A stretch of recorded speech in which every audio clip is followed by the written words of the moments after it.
말씀 들으시겠습니다. 누가복음 13장 18절부터 보시죠. 18절. 그러므로 예수께서 이르시되 하나님의 나라가 무엇과 같을까? 내가 무엇으로 비교할까?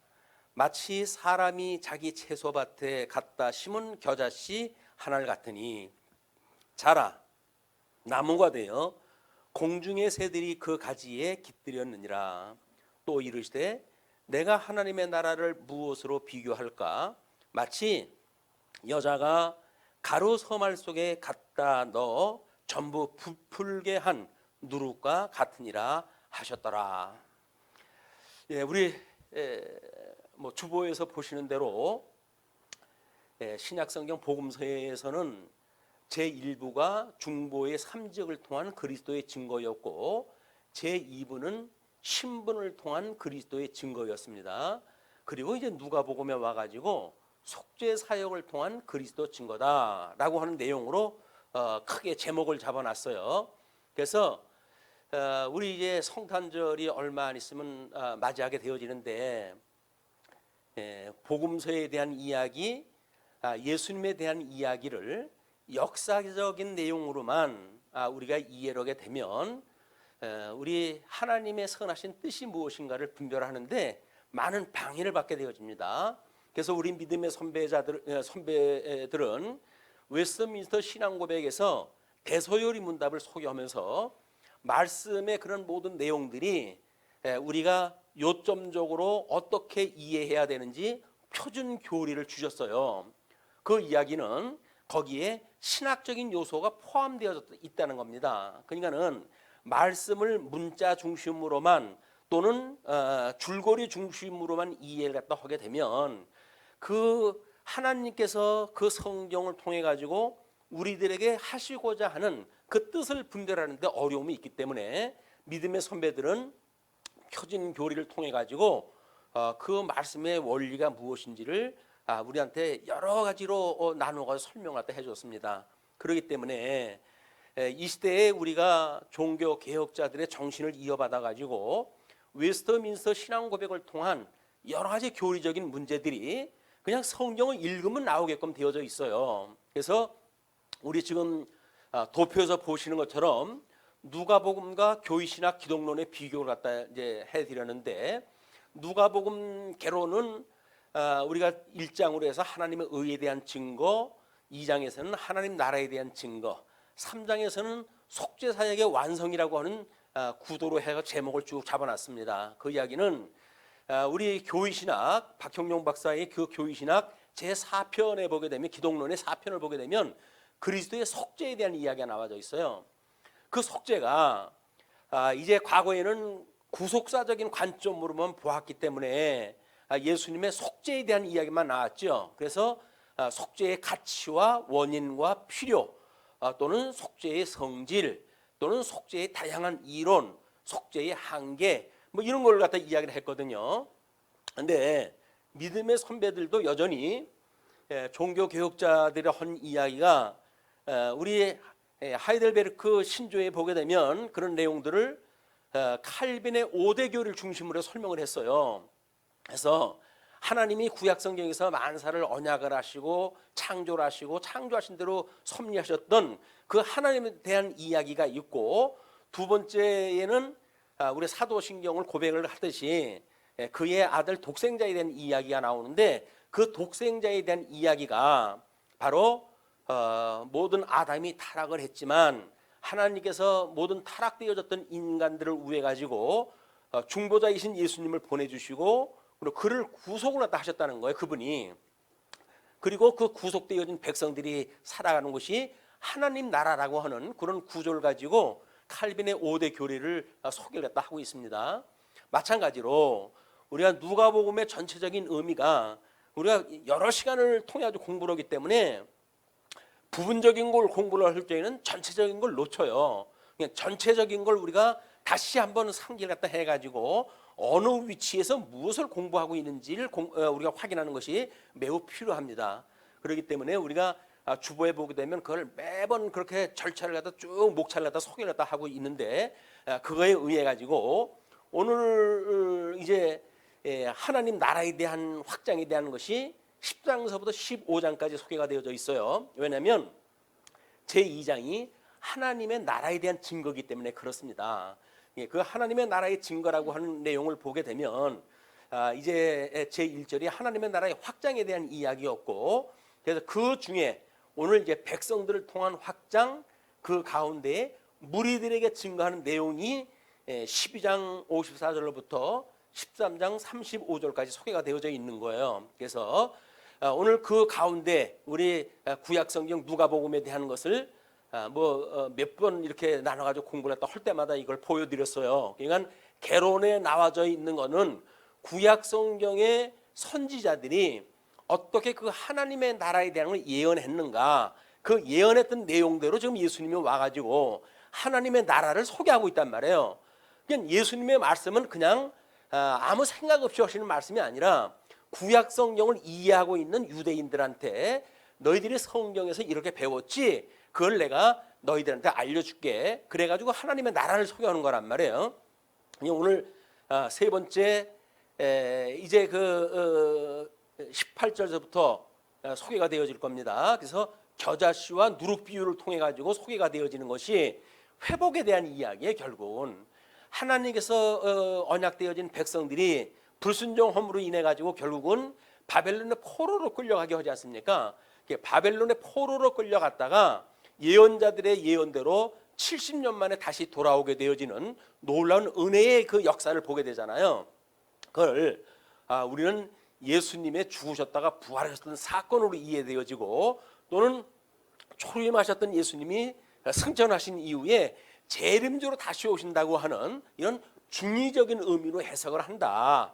그래서 성경의 해석은 이렇게 성경 논리를 따라 가지고 우리가 확인했다 해야지, 그냥 부분을 읽고 하고 싶은 이야기 한다고 해가지고 성경을 이해하는 게 아니거든요. 성경을 그렇게 우리가 공부를 갖다 해왔고, 그렇기 때문에 오늘은 이제 그 18절부터 21절까지 내용으로 확인했다 할 겁니다. 우리 중의적인 해석을 이렇게 했다고 이야기를 했고, 이것도 전 시간에 우리가 알려드렸던 내용이에요. 자, 그리고 이제 오늘 겨자씨에 대한 누룩 비유로 해가지고 소개되어지는 거거든요. 참고로 요게 겨자씨랍니다. 겨자씨. 요게 지금 센티미터로 해가지고 표시되어 있는 자가 있잖아요. 그 자로 봤을 때 1mm 정도 되어지는 이것이 겨자씨라고 하는 그 내용이고, 이거로부터 지금 하나님 나라가 확증되어진다는 걸 소개를 했으니까 우리는 하나님 나라라고 하는 그런 의미가 잘 들어오질 않잖아요. 그렇지만 우리 창세기 1장 28절에 하나님께서 그 나라를 약속을 하다 하셨을 때 우리 아담에게 하시는 그것이 복을 주시고, 그리고 생육하고 번성하라 라고 약속을 하다 하셨어요. 그 생육하고 번성하는 일이 아담이라고 하는 한 사람으로 인해 가지고 온 지금 이 우주의 인생들이 만들어진 거거든요. 그런데 마찬가지로 둘째 아담이신 예수님으로 인해 가지고 구원받은 백성들도 그렇게 확장되어진다는 거예요. 그것이 사도행전 1장 18절에 성령이 오시게 되면 너희들이 권능을 받고 예루살렘과 온 유대와 사마리아와 땅끝까지 이르러 나의 증인이 되리라 라고 이야기를 했잖아요. 그 증인들의 사역을 통해 가지고 하나님 나라가 확장되어지는 것, 그렇기 때문에 교회가 성도를 사랑한다는 이야기는 한마디로 전도한다는 이야기입니다. 세상에 제일 중요한 것이 뭘까요? 죽을 수밖에 없는 사람들을 살려주는 일이에요. 육적인 생명도 살려주는 것이 제일 큰 사랑입니다. 그런데 죽어 있는 사람들한테 복음을 증거해가지고 그들로 하여금 영생을 얻게 하는 것만큼 지대한 사랑이 어디 있습니까? 그 사랑이라고 하는 본질을 이걸 놓치고 교회에서 뭐 열심히 출석을 해야 되느냐, 봉사를 해야 되느냐, 그걸로 해서 사랑을 가늠한다는 이야기는 너무 지엽적인 거에 우리가 빠져 있는 거예요. 우리가 궁극적인 사랑이라고 하는 그 이야기는 복음을 증거하는 겁니다. 그래서 예수님을 믿으면 구원받는다는 이야기예요. 그걸 증거해야 하나님 나라의 백성으로 살아가고 거기서 위로를 받고 소망을 가지고 살아가게 되어지는데, 복음을 전하지는 아니하고 이래야 된다 저래야 된다라고 하는 당위를 갖다 자꾸 주장을 하니까 예수님을 믿는 성도들이 힘든 거예요. 세상 일도 힘든데 교회 와서도 힘들게 되어지는 거예요. 교회 오게 되면 하나님 말씀으로 해서 위로를 받아야 될 거 아닙니까? 하나님이 이렇게 이루어 갑니다, 그분을 믿으시면 됩니다 라고 이야기하는데, 그걸 이루시는 하나님은 소개하지 않고 자꾸 우리들이 뭘 해야 된다고 이야기를 하니까 성도들이 그 쓸데없는 열심을 내는 거예요. 쓸데없는 열심을 내게 되면 어떤 현상이 일어납니까? 많이 하는 사람과 적게 하는 사람들 간에 격차가 만들어지죠. 많이 하는 사람들은 뽐낼 거예요. 적게 하는 사람 기죽을 거예요. 주님의 몸된 교회는 그래 불평등한 데가 아닙니다. 많은 자나 적은 자나 공평한 데가 교회거든요. 그건 믿음의 영역도 마찬가지예요. 믿음이 크다 해가지고 믿음의 적은 자를 비웃습니까? 또는 믿음이 적은 자가 믿음의 큰 자를 갖다가 우리가 정죄를 갖다 합니까? 그럴 수가 없는 거죠. 교회란 말이에요. 왜? 주님의 몸된 교회는 하나의 몸이니까. 이거를 지금 예수님이 너희들이 하나님 나라가 오시게 되면 이런 나라로 내가 만들어 갈 거야 라고 하는 걸 약속하는 것이 지금 18절부터 소개되어지는 내용이에요. 그것이 지금 겨자씨와 누룩으로 비유를 갖다 했는데, 막 그것이 우리 시편의 그 내용을 봐도 뭐 우리 시편 그 104편으로 소개가 되어 있죠. 12절 공중의 새들이 그가에서 깃들이며 나무가지 사이에서 소리를 발하는도다. 목가풍적인 이야기로 했지만 그것이 신령한 우리들의 이 교회의 영적인 상황으로 보게 되면 그리스도의 머리 대신 그리스도 안에 있는 주님의 몸된 교회에 있는 성도가 마치 이렇게 새들이 깃들여져 있는 모습으로 평안한 피안처를 삼고 살아가는 것이 교회라는 이야기예요. 주님께서 그 교회를 만들어 가셨다는 이야기입니다. 그래서 18절에 그러므로 예수께서 이르실 때 하나님의 나라가 무엇과 같을까? 내가 무엇으로 비교할까라고 이야기를 하잖아요. 너희들이 어떻게 설명을 하면 잘 알아먹겠냐? 그 이야기예요. 그런데 이미 시편 기자가 이야기했던 것처럼 너희들이 구약 성경 잘 알고 있지? 그럼 그 예를 들어 가지고 내가 하나님 나라를 소개할게 라고 하는 것이 시편 104편 12절 말씀을 인용을 한 거예요. 자, 그렇게 해가지고 채소밭에 갖다 심은 겨자씨 하늘 같으니 자라서 나무가 되어 공중의 새들이 그 가지에 깃들였느니라. 이것이 우리가 늘 이 겨자씨 하나지라고 하는 그 이야기가 하나님 나라가 이 겨자씨의 성장과 같다는 걸로 지금 소개하는 거 아니에요. 그를 미가서 5장 4절에서는 이렇게 이야기를 합니다. 그가 여호와의 능력과 그의 하나님 여호와의 이름의 위엄을 의지하고 그 다음에 서서 목축하니 그들이 거주할 것이라. 이제 그가 창대하여 땅 끝까지 미치리라. 이미 구약 선지자들이 그렇게 예언했다 했던 거예요. 하나님 나라에서 너희들이 비록 불순종해가지고 바벨론의 포로로 끌려갔지만 다시 오게 되는 날, 다시 회복하여 돌아오게 되는 날 너희들은 이렇게 되겠다는 이야기거든요. 그러니까 구약 성경을 잘 알고 있는 그때 유대인들, 예수님의 이 복음 전하는 걸 듣는 사람들은 이미 구약 성경을 통해 가지고 그 뜻을 다 알았어요. 모르는 거는 성경을 잘한다고 하는 우리들이 문제인 거예요. 우리가 모르고 있는 것은 우리가 모르지 그 사람들은 이미 잘 알고 있는 내용이었다. 그렇게 해서 이제 그 나무가 자라는 내용으로 해가지고 그걸 소개를 했다 하는데, 또 뭐로 이걸 설명을 할까 하는 것이 마치 여자가 가로 서말 속에 갖다 넣어 전부 불쁘게 한 누룩과 같으니라 하셨더라. 누룩으로 소개를 했다 한 겁니다. 그 누룩에 대한 것도 지금 이제 가로 서말 속에 누룩을 갖다 이야기를 하잖아요.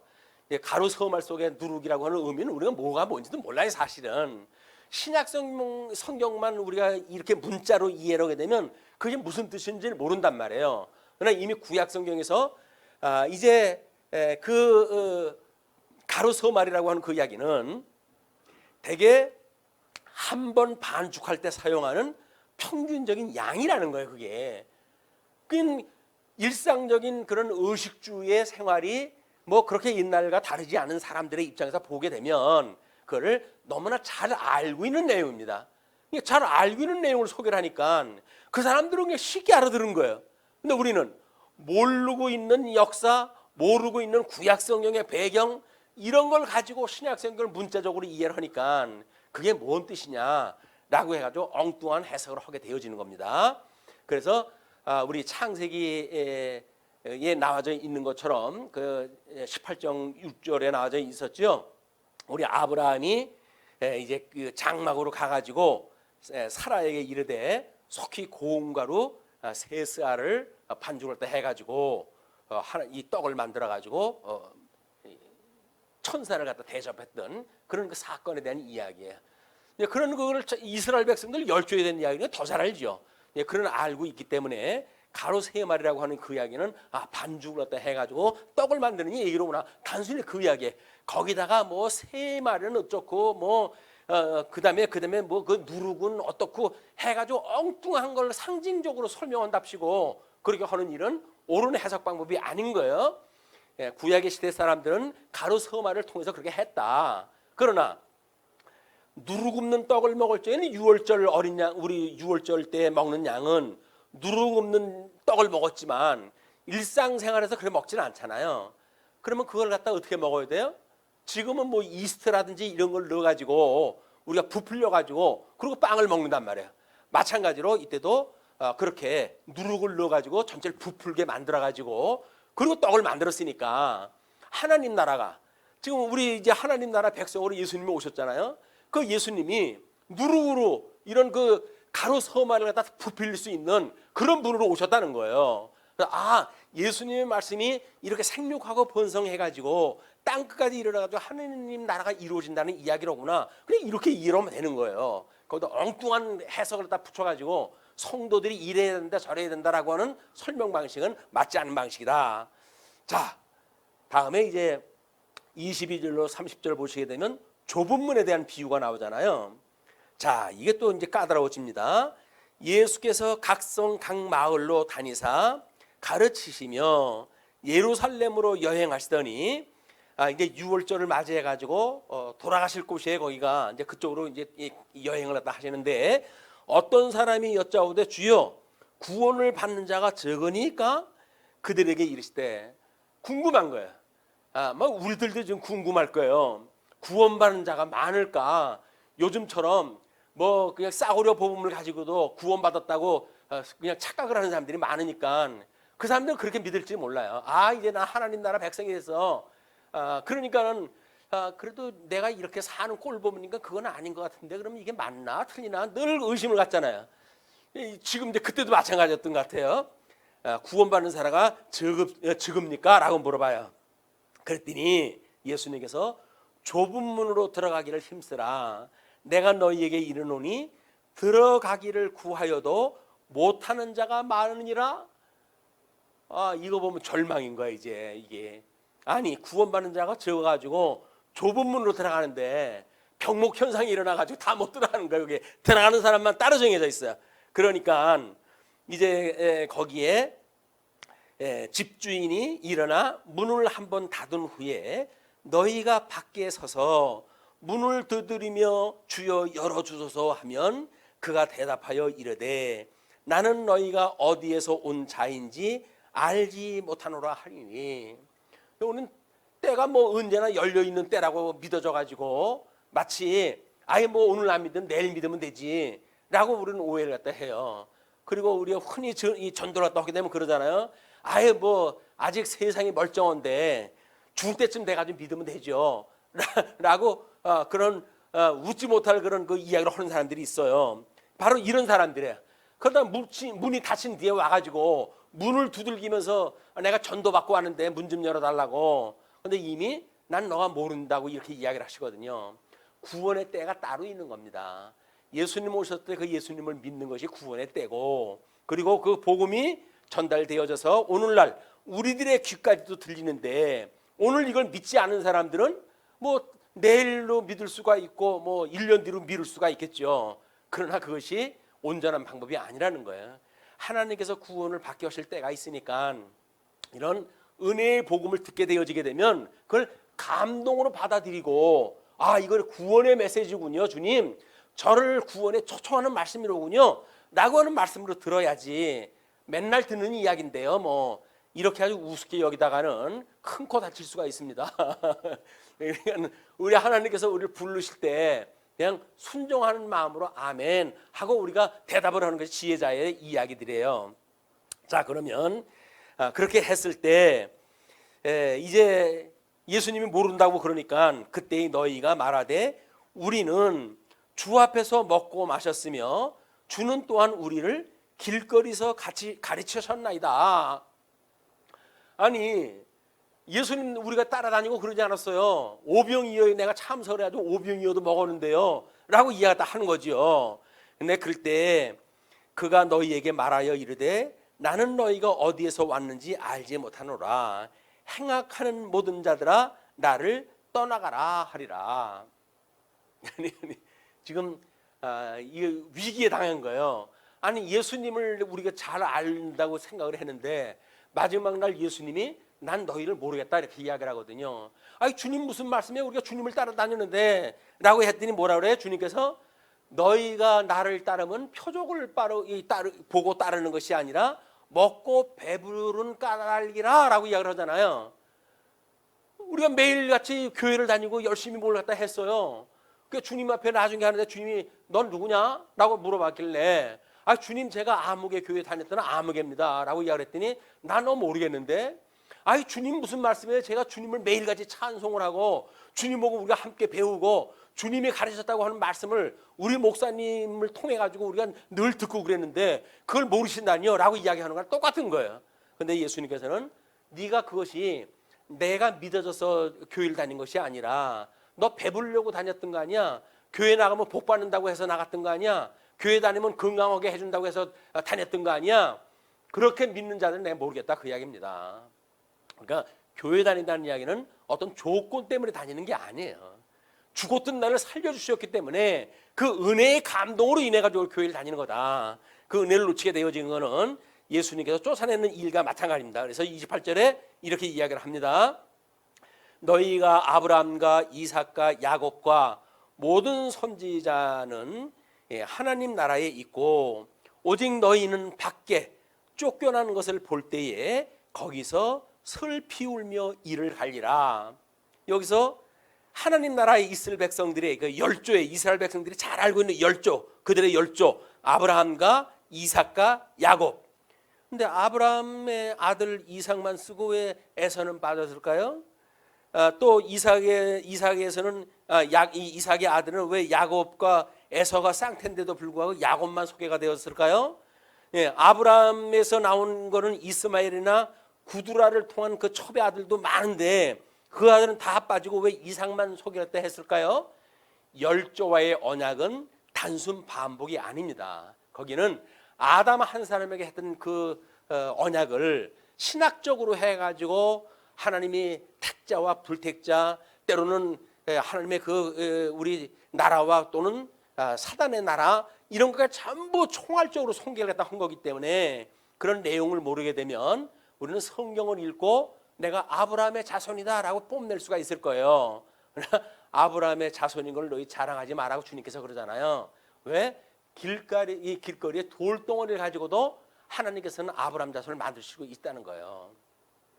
생명을 가지고 있는 아브라함의 자손은 이삭이어야만 돼요. 이삭의 자손은 야곱이어야만 돼요. 야곱의 아들은 12아들이어야만 되는 거예요. 12아들 중에서는 다 구원을 받는 것이 아니라 바벨론의 포로로 끌려갔지만 거기서 우리 하나님의 약속을 믿고 다시 돌아올 수 있는 자들만 구원받는 백성이라는 이야기입니다.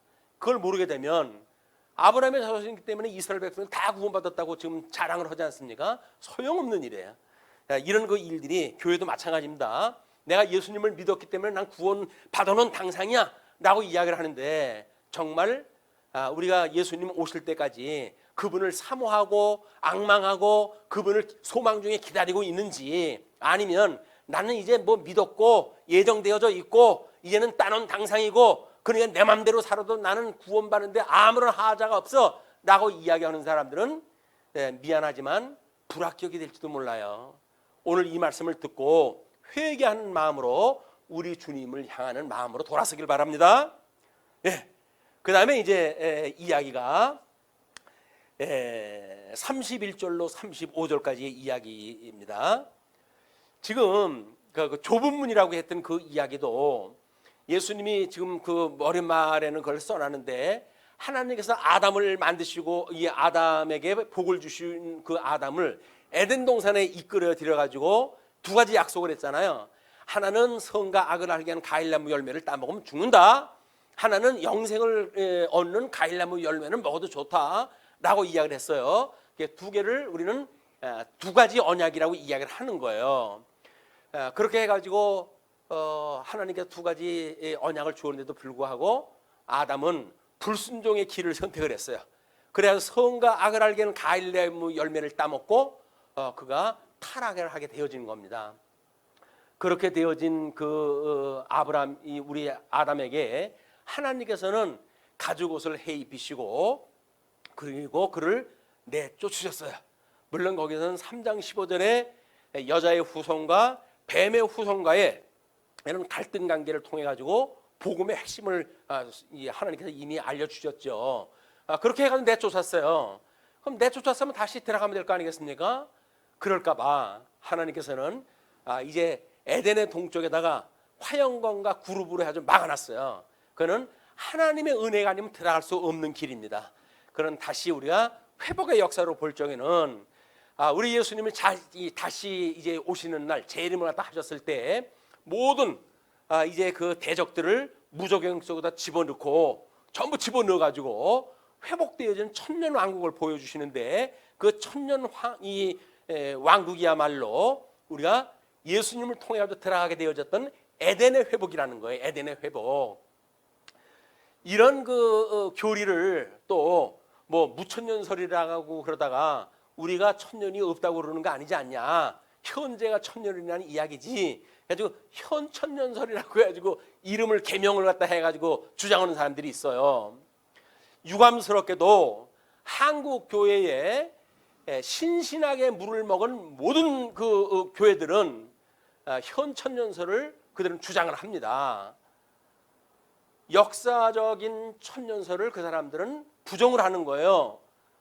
그러니까 예수님 오셔가지고 재림을 갖다 해가지고 모든 사단 권세를 무적행 속에다 가두고 라고 해가지고 천년왕국이 우리 이사야서에서 이야기했던 것처럼 이 독사의 굴에 아이가 손을 갖다 넣고 사자가 풀을 먹고 라고 하는 그 이야기는 저주가 거친 세계를 갖다 주신다는 이야기 아니겠어요?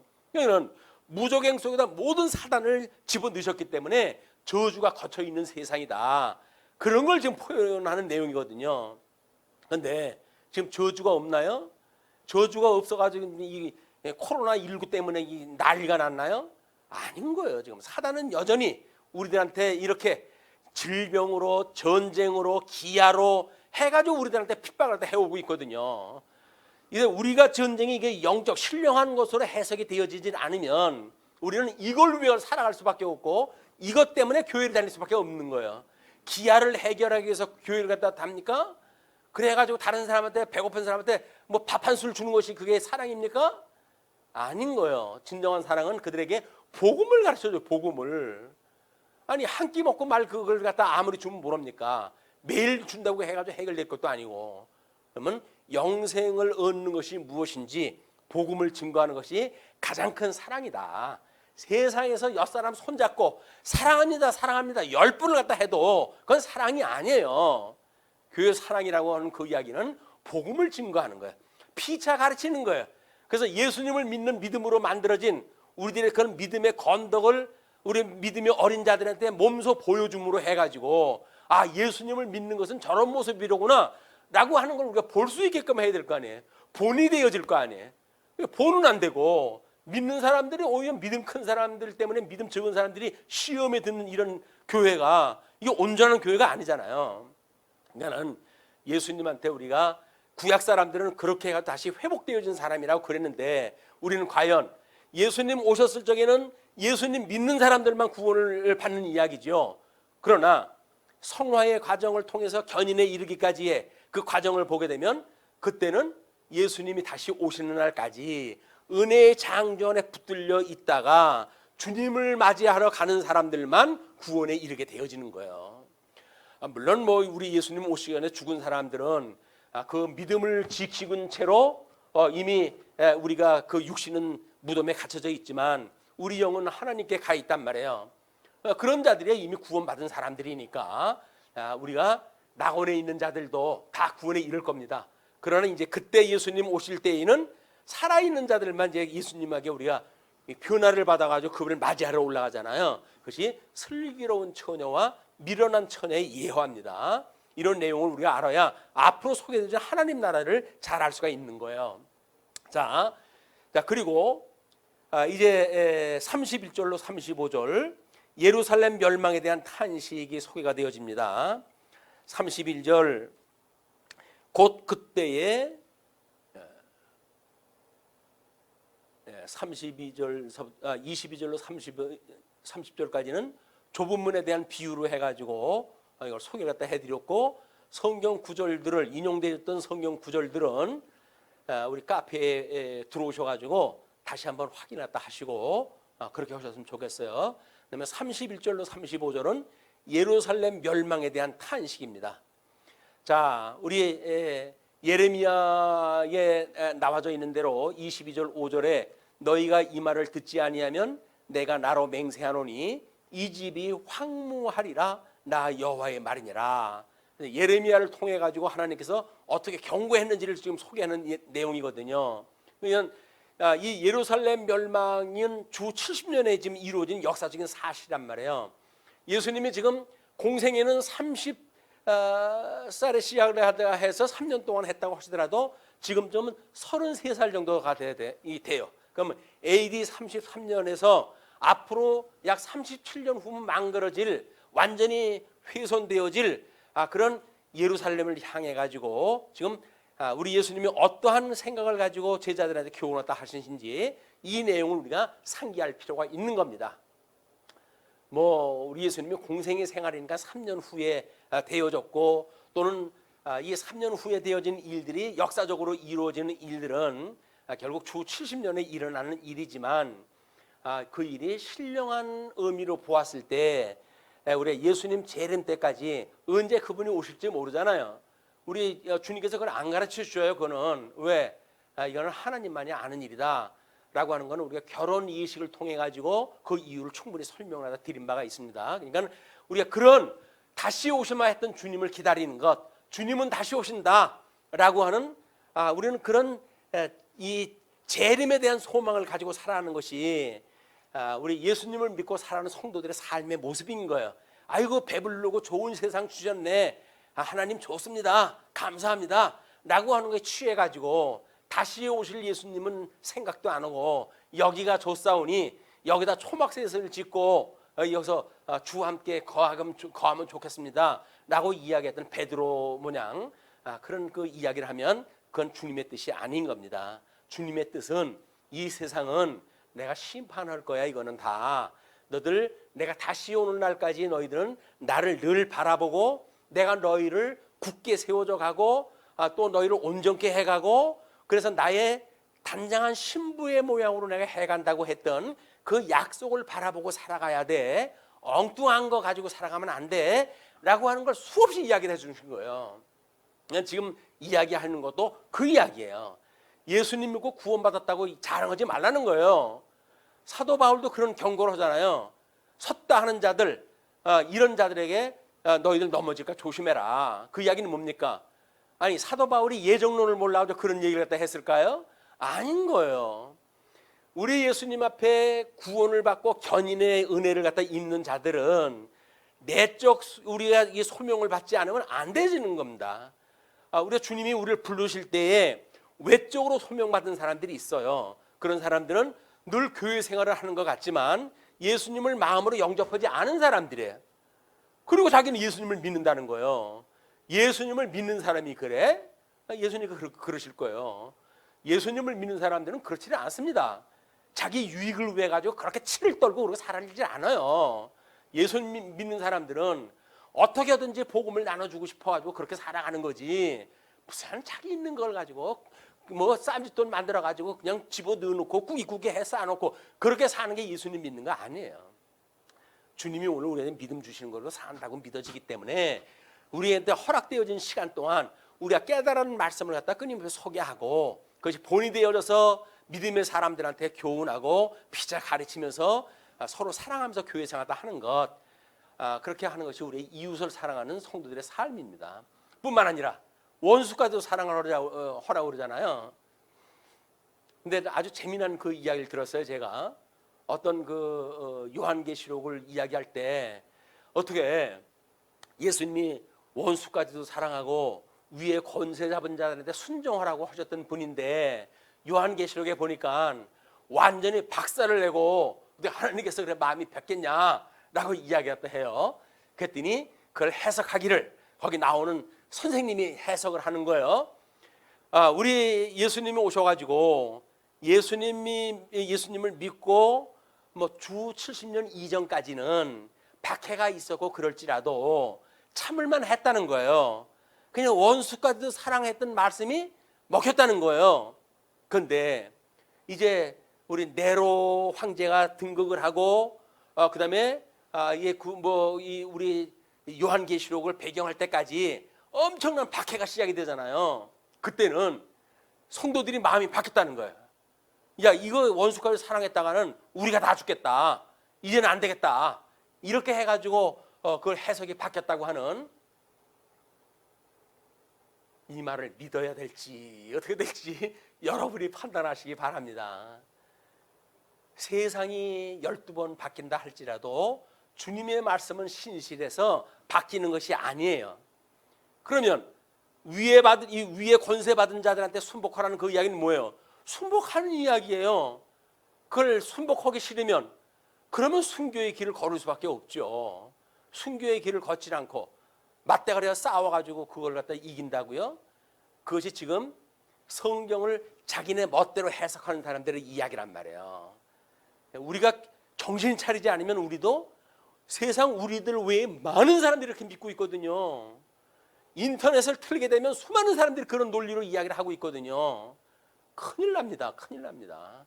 하나님의 이 생명의 말씀을 그렇게 변개되어진 말씀으로 소개를 했다 하고 그렇게 해서 그럴 수밖에 없었다는 상황을 연출하고 그런 이야기를 하는 건 맞지 않아요. 우리 하나님께서 우리한테 이 주셨던 말씀은 1.1에게도 변하지 않는 말씀이다. 이거는 우리는 무오설이라고 이야기를 하는 거예요. 우리 하나님께서 성령의 감동으로 만들어진 그런 글이기 때문에 그걸 영감설이라고 그러잖아요. 그걸 뭐 우리가 이 문자적까지도 하나님의 영감을 주셨다고 해가지고 축자적 영감설을 믿는다고 우리 이야기를 하는 거예요. 그리고 그걸 믿는 사람들이 그렇기 때문에 우리들의 이 하나님의 말씀은 절대 무하다는 거예요. 물론 원본에 관한 이야기지만 그 무하다는 걸 우리가 믿는 사람들이기 때문에 성경의 말씀이 뭐 때를 따라 가지고 해석이 달라지고 그런 건 맞지 않습니다.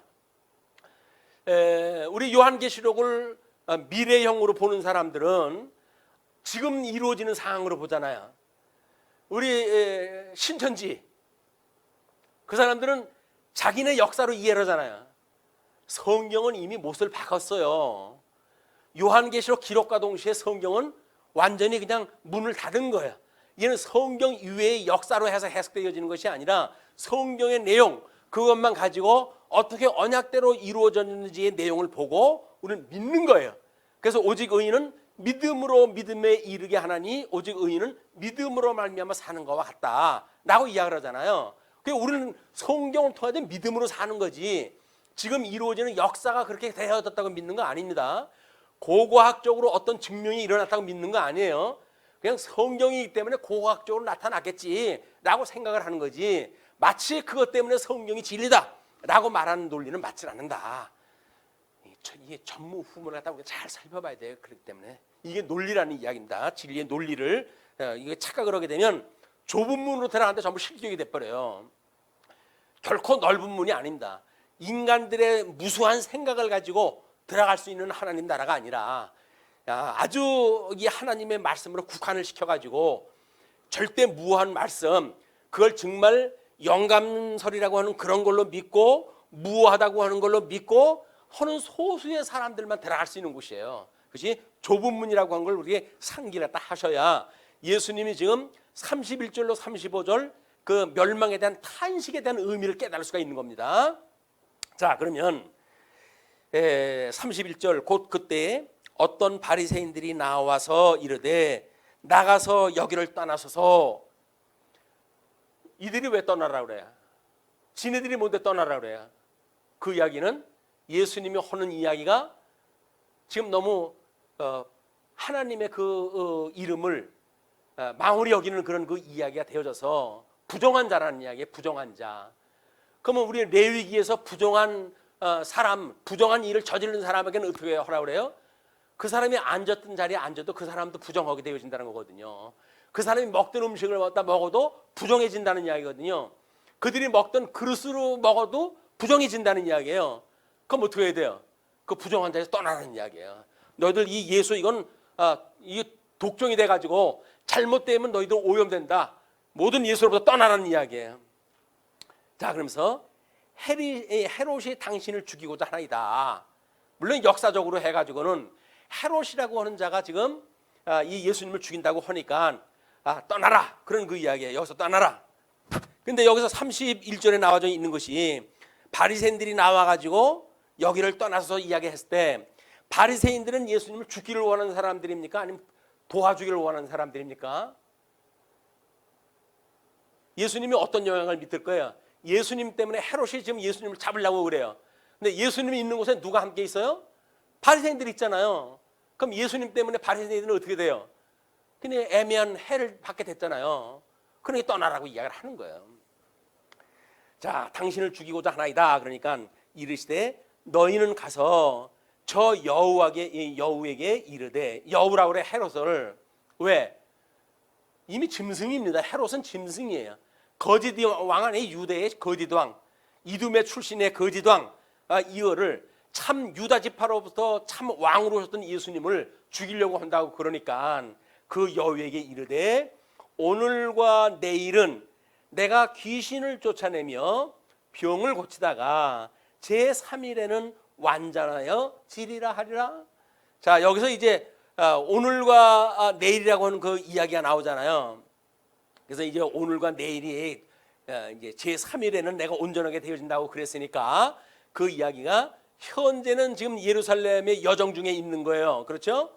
그 다음에 거기 가게 되면 고발을 당해가지고 이제 예수님이 우리 성찬을 갖다 나누시고 그리고 산에 오르셨을 때 이제 그들이 가룟 유다가 그 예수님을 고발을 갖다 해가지고 병정들을 끌고 와가지고 이제 예수님을 포로로 끌어갈 거거든요.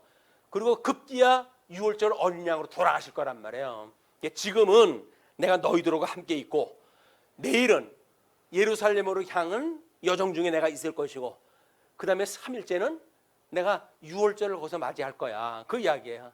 그렇기 때문에 6월절 어린 양으로 돌아가시는 것이 구약 사형의 이 구약의 그 언약되어진 대로 예수님이 이루시는 구속의 완성이란 말이에요. 예수님은 어린 양으로 돌아가셔야 돼요. 그리고 성전으로 해서 부활하셔야 돼요. 그리고 대제사장으로 승천하다 하셔야 돼요. 그것이 예수님의 속죄 사역인 제사 사역의 완성입니다. 그걸 지금 이야기를 하시는 거예요.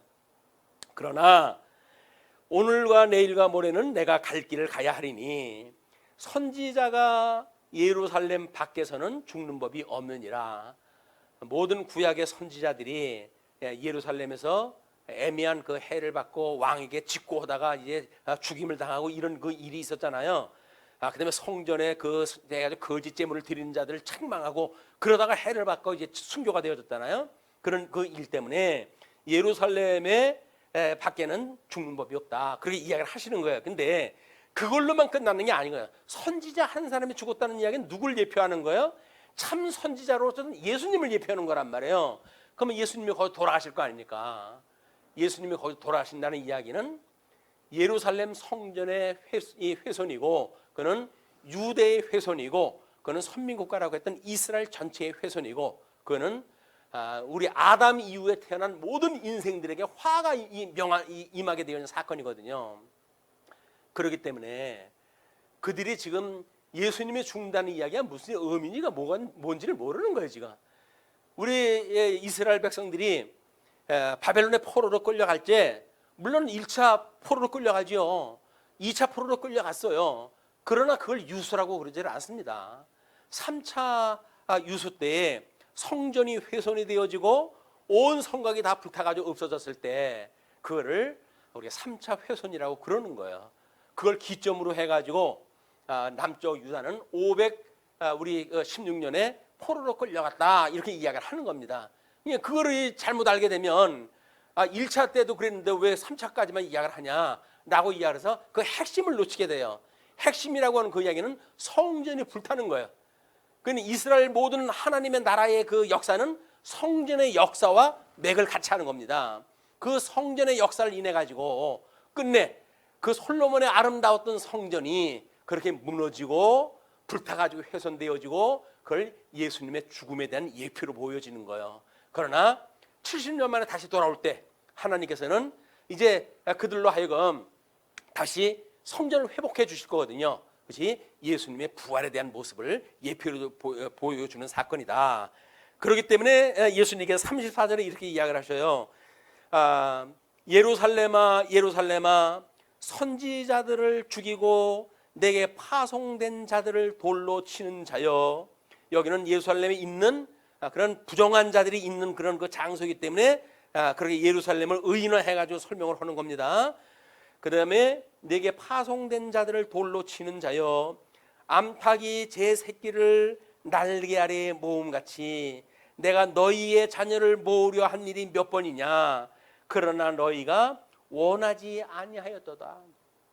수없는 선지자들을 보내가지고 예언케 했거든요. 너희들 그러면 망한다, 너희들 망한다 이렇게 이야기를 했거든요.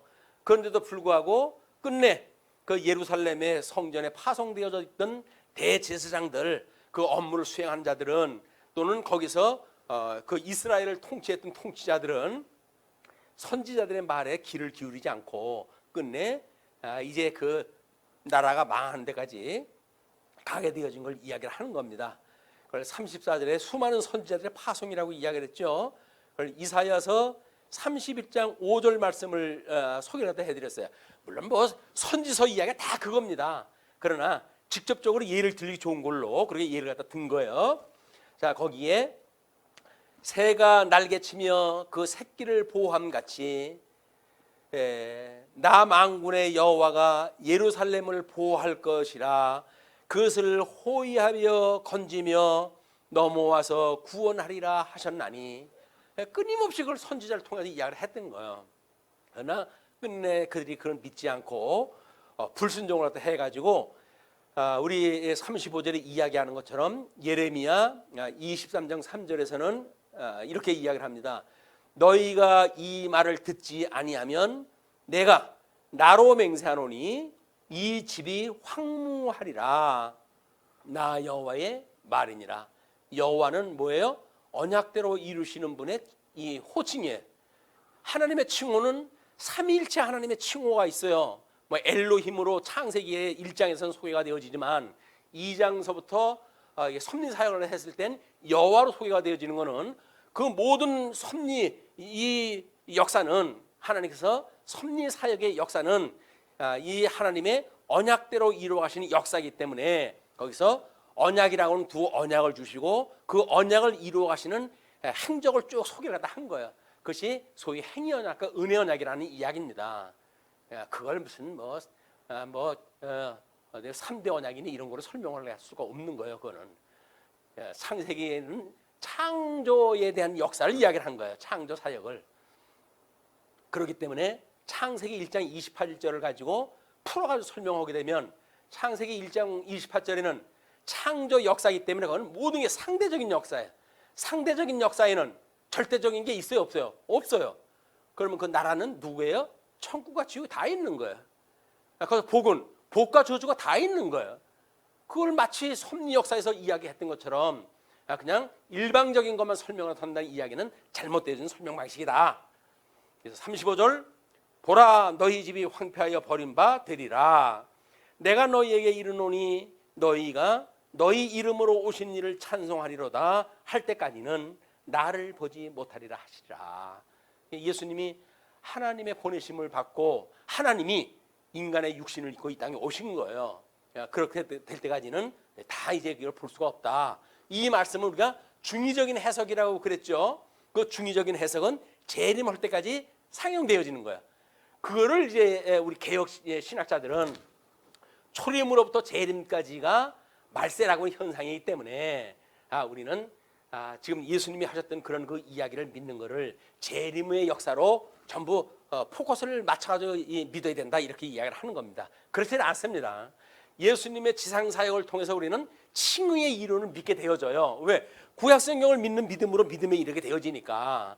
그러나 견인의 은혜를 믿고 살아가는 일은 재림의 그 주님을 약속을 믿고 살아가는 사람들이 바라봐야 될 일이기 때문에 초림 것까지만 보는 건 잘못되어진 거야. 그래서 중의적으로 해석을 했을 때 초림으로부터 재림에 이르는 전 역사를 우리가 이해를 하게 되어지는 것으로 소개할 수가 있기 때문에 그렇습니다. 자, 이렇게 돼서 지금 이제 35절까지 소개가 전부 됐어요. 그래서 다음 시간에 이제 우리가 이야기할 것이 우리 양대 언약이라고 하는 근본 언약에 대한 이야기입니다. 그것과 누가복음에 대한 하나님 나라의 관계가 어떻게 되어질까? 그것이 열조와의 예화를 통해 가지고 15장에서 아주 정확하게 설명이 되어져 있어요. 그거는 지금 우리들이 보고 있는 하나님 나라에 대한 설명이기 때문에 그거를 한쪽가로 2번 지도자에게 증거하는 내용으로 14장에서부터 15장까지 이야기로 소개가 되어져 있습니다. 우리 다음 시간을 기대하시면서 오늘은 여기서 마치기로 하겠습니다. 기도하시죠. 예, 사랑의 하나님 은혜를 감사합니다. 저희들이 무엇이간데 죽었던 저희들을 살리셔서 우리의 기회에 활례를 받게 하시고 마음의 할례를 받게 하셔서 우리 주님의 말씀을 듣게 하시고 깨닫게 하시고 믿어지게 하시고 또 하나님의 은혜를 따라 섬길 수 있는 경외할 수 있는 믿음을 주시는 우리 하나님 아버지 은혜를 감사하고 감사합니다. 우리 하나님께서 우리를 향하신 이 기쁘신 뜻이 우리에게 이루어짐을 인하여 저희들 기쁘고 즐거운 마음으로 주님의 몸된 교회를 이루어 성도 간의 아름다운 사랑을 이루면서 살아갈 수 있는 은혜를 주신 하나님 아버지 은혜를 감사하고 감사합니다.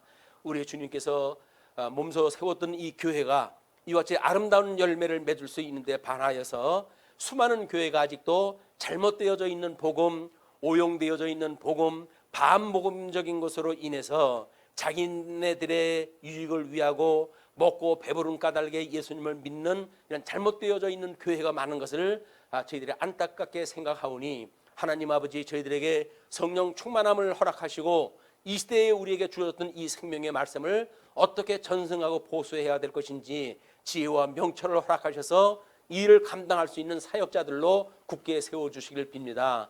우리 믿음을 더욱 굳게 해주시고 모든 환경 이길 수 있는 환경을 허락하셔서 진리를 전승하는데 방해받지 않도록 주께서 지켜주시옵소서. 우리 주님께서 우리를 지키지 않으면 저희들의 수고가 헛되고 헛될 것인 줄 믿사오니 하나님께서 온전히 저희를 붙들어 주시기를 소원합니다. 모든 계획이 사람에 있을지라도 이것을 이루시는 이는 여호와라고 하셨사오니 우리 예수 그리스도께서 온전케 하신다고 하는 걸 믿고 온전케 하시는 예수님을 바라보고 신앙의 생활을 온전케 이루어지는 우리의 신앙생활이 될 수 있도록 주님 인도하여 주시옵소서. 지금 이런 코로나19로 인해서 어려움을 당하고 있는 모든 사역자들이 있다고 한다면 그 사역자들 위에도 주님 크신 은총이 함께 하시길 빕니다. 지금은 이제 그거를 우리가 막을 수 있는 약품 개발에 대해서 이야기를 하고 있지만 우리 하나님께서 참다운 치료가 아니라고 한다면 그것이 무슨 의미가 있겠습니까? 오히려 우리 치료제를 개발을 하게 해서 모든 사람들의 치료를 받게 하시고 그 일로 인해서 예수님으로 인하여 사망 권세에서 우리가 치료를 받는 이런 놀라운 역사가 대한민국에서부터 출발을 해서 복음적인 역사로 주님께서 인도하여 주시길 소원합니다.